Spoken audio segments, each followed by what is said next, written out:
Britney Spears' manager sent me a cease and desist part 3, final part. Now here's where the cease and desist comes in. I have shared this story before because social media is part of my job and I love doing story times about my time living in LA and being around celebrities. I'm going to post the cease and desist on the screen for you to read, but before I do that, I want to remind you, I never once said that I felt I was essayed by him, but because of the fans' interpretation, I received this letter. Feel free to screenshot this if you like. Now, why am I posting this?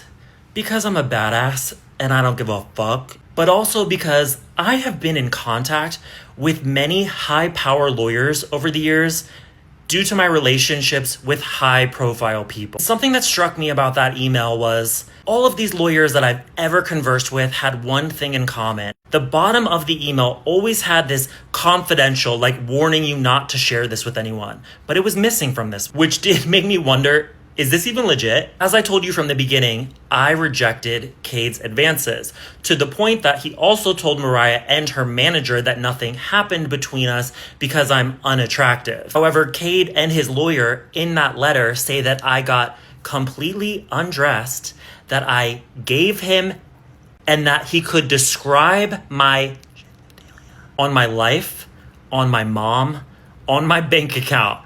That never happened. So again, it went from I was unattractive and he never would to now he could describe my... Not only how crazy is that, but how dangerous is it like that to have somebody managing your career? Which, speaking of, Britney Spears recently sold her entire life's work for $200 million.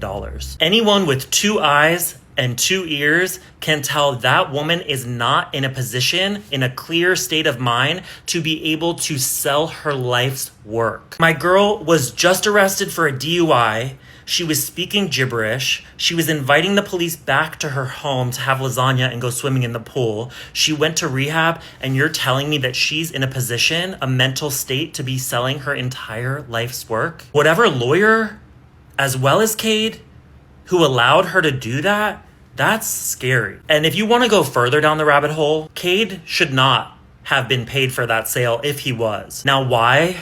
Because I remember working for Mariah, and it was part of her deal with her manager that anything to do with music, especially anything prior to her employment, she was to be paid nothing off of. Mariah's manager was paid off of things like television deals, movies, products, tour, because why should she get paid off of something that was going on decades before she was around? The lawyer also said in that cease and desist that I never informed Cade during our interactions that I feel uncomfortable, as if there wasn't a clear power imbalance between an agent and an assistant, and also him trying to intentionally make me feel that power imbalance. They said that I was talking about this to increase my public profile.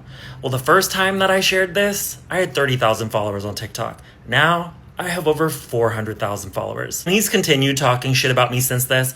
I remember I was at one of Trisha Paytas' shows, one of her Christmas shows, and she said to me, "Oh, I was just in New York and we were talking about you. I was with Cade." She knew that he doesn't like me and I don't like him. It was basically like saying like, "Oh, I was just with somebody and we were talking shit about you," and then obviously didn't elaborate because we're surrounded by fans of hers. Now that I think about it, that's actually how all this started. Is the first time I spoke about it was on her podcast, but it got cut, so I just decided to share it myself. Before I wrap this up, I want to make sure I get it all out there. I have multiple people at TMZ who have not only told me, but showed me that he is their source. To the point that if he provides them with a story and then they use a photo of him, and he doesn't like it, they will change it for him. For example, this story originally had this photo. Like, wasn't it interesting how everyone around Britney was villainized for not saying free Britney sooner, but not Cade? And then when she's freed, Britney Spears' agent, Cade Hudson, instrumental in getting Jamie out. I used to be scared to speak up when it comes to TMZ because, full transparency,